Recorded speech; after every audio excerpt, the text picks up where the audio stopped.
प्रश्नावली 8.1 का question number 7 है। क्वेश्चन नंबर 7 में हमें बोला है ABCD एक समचतुर्भुज है। दर्शाइए कि विकर्ण AC कोनों A और C दोनों को समद्विभाजित करता है। हमें ये दर्शाना है जो इसका विकर्ण बनेगा समचतुर्भुज का वो दोनों को समद्विभाजित करता है और विकर्ण BD दोनों B और D दोनों को समद्विभाजित करता है। तो देखो कैसे करेंगे हम इसको। ABCD जो समचतुर्भुज है, हमने ये एक ABD एक समचतुर्भुज ले लिया।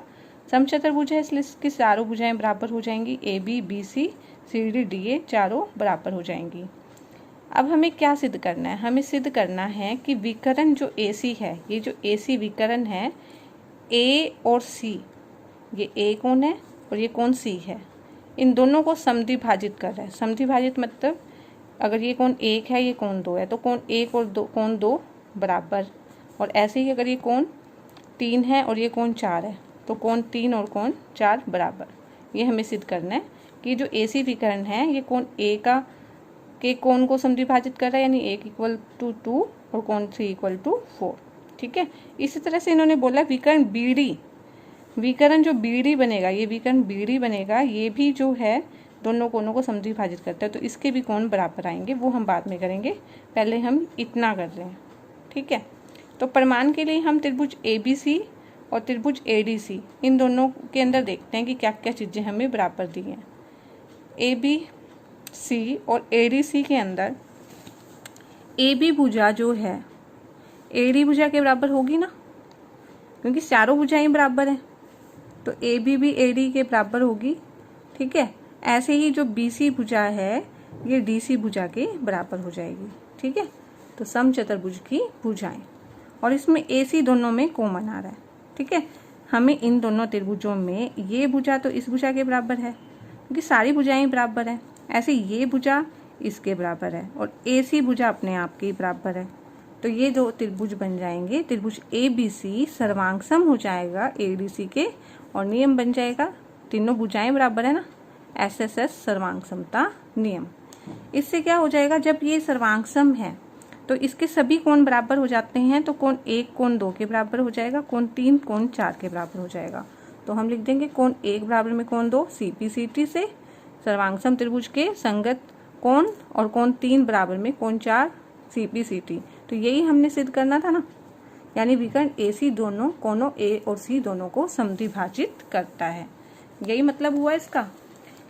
इसी प्रकार से हम देखो, अगर हम यहाँ से एक ये ले लें, इसको इससे मिला दो, क्योंकि अब हमने सिद्ध करना है कि विकर्ण BD कोण B को और D को दोनों को समद्विभाजित करता है। यानी अगर ये कोण 5 है, ये कोण 6 है, तो 5 बराबर में 6 सिद्ध करना है। कोण 7 बराबर में कोण 8 है। ठीक है। तो क्योंकि ये इसी तरह से होना है, इसके अंदर हम त्रिभुज कौन कौन से ले लेंगे, इसके अंदर हम ले लेंगे ABD त्रिभुज ले लेंगे। ठीक है। और ये वाला ले लेंगे BDC, इसको CBD भी लिख सकते हैं। ये दोनों सर्वांग सम हम SCBD, ये दोनों सर्वांग सम हो जाएंगे। सर्वांग सम होने पे ये सारे कोण बराबर हो जाएंगे। तो लिख सकते हो यहाँ पे कोण 5 बराबर में कोण 6 हो जाएगा, कोण 7 बराबर में कोण 8 हो जाएगा। इसी प्रकार हम सिद्ध कर सकते हैं। और विकर्ण BD कोणों B और D दोनों को फिर समद्विभाजित करता है। ठीक है। ये है question number 7। Now question number 8। ABCD एक आयत है, ये एक आयत है ABCD।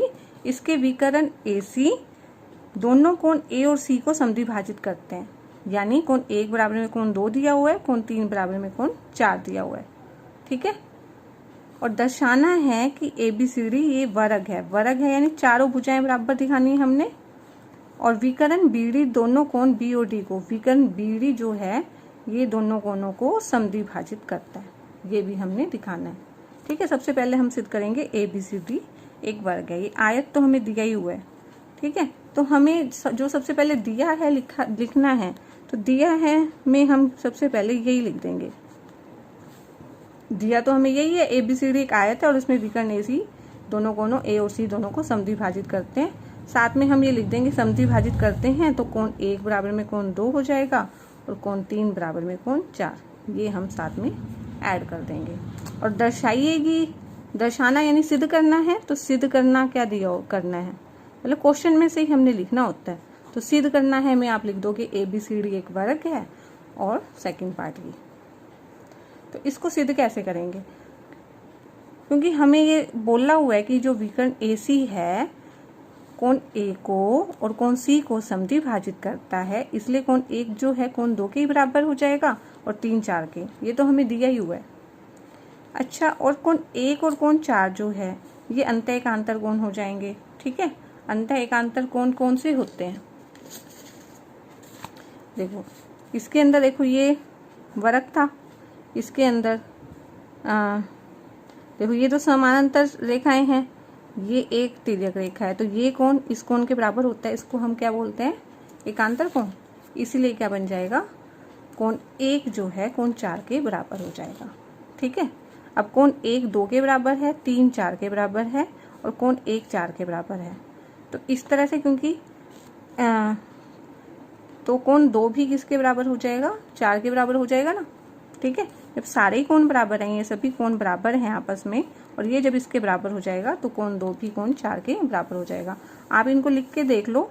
ठीक है, इसको कुछ भी मान लो, कोण 1 और कोण 2 को, जैसे आप ये हमें देखो कोण 1 और कोण 2, कोण 3 4 के बराबर है और कोण 1 जो है कोण 4 के बराबर है।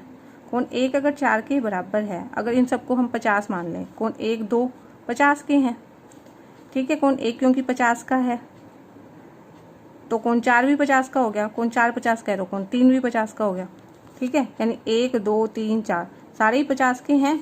ठीक है, तो इसका मतलब ये तो एग्जाम्पल के लिए लिए हमने, ये नहीं है इसका मतलब 50 है। हम तो ये बता रहे हैं कि अगर ये बराबर हैं तो मतलब कुछ भी बराबर है, हमने उसको एक 50 डिग्री कोण लेके शो ये कर दिया कि इसका मतलब ये है कि कोण 2 भी 4 के इक्वल है, क्योंकि देखो 2 भी 50 4 भी 50, तो 2 और कोण 4 बराबर हो जाएंगे। इसको हम लिख देंगे कोण 1 2 3, 1 2 और 3 से, कोण 1 2 और 3 से ये सभी बराबर हो जाएंगे।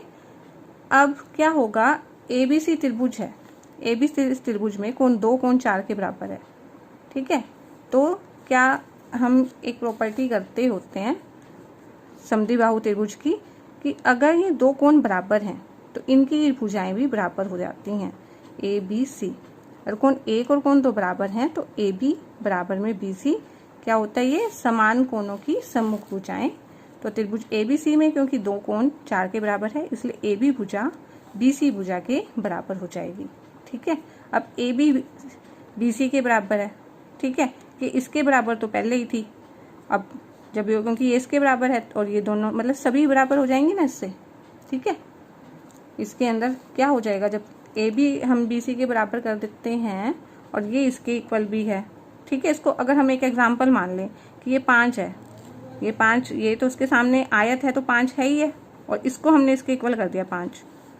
ठीक है, तो ये सभी इक्वल हो गई, ये तो इसके आमने सामने किए हैं तो इक्वल है ही है, तो सभी भुजाएं बराबर हो गई। इसका मतलब क्या है, चारों भुजाएं बराबर हैं और ABCD एक वरक है। सेकंड पार्ट में हमें प्रूव करना है विकर्ण BD, जो विकर्ण BD है। अब हम विकर्ण BD बना लेते हैं। विकर्ण BD कोण B और कोण D को समद्विभाजित करता है। ठीक है, इसके लिए हम कौन सा त्रिभुज ले लेंगे, ये बिल्कुल हमने पिछला जो क्वेश्चन किया है उसके जैसा बन जाएगा। तो इसके अंदर हम त्रिभुज कौन कौन सा ले लेते हैं, DAB और DCB के अंदर। इनके अंदर क्या है, देखो सारी भुजाएं बराबर हैं, इसलिए ये वाला त्रिभुज ले लो और ये त्रिभुज ले लो। इसमें ये भुजा इसके बराबर है, सामने वाली भुजा सामने के बराबर है और ये भुजा कॉमन है, तो तीनों भुजाएं बराबर होगी ना, AB BC वरक की भुजाएं। ठीक है, और ये भी वरक की भुजा, और DB इक्वल टू DB, ये क्या है, कॉमन आ गया, ये क्या आ गया, कॉमन। तो इसका मतलब है ये त्रिभुज क्या है, सर्वांग हो गए।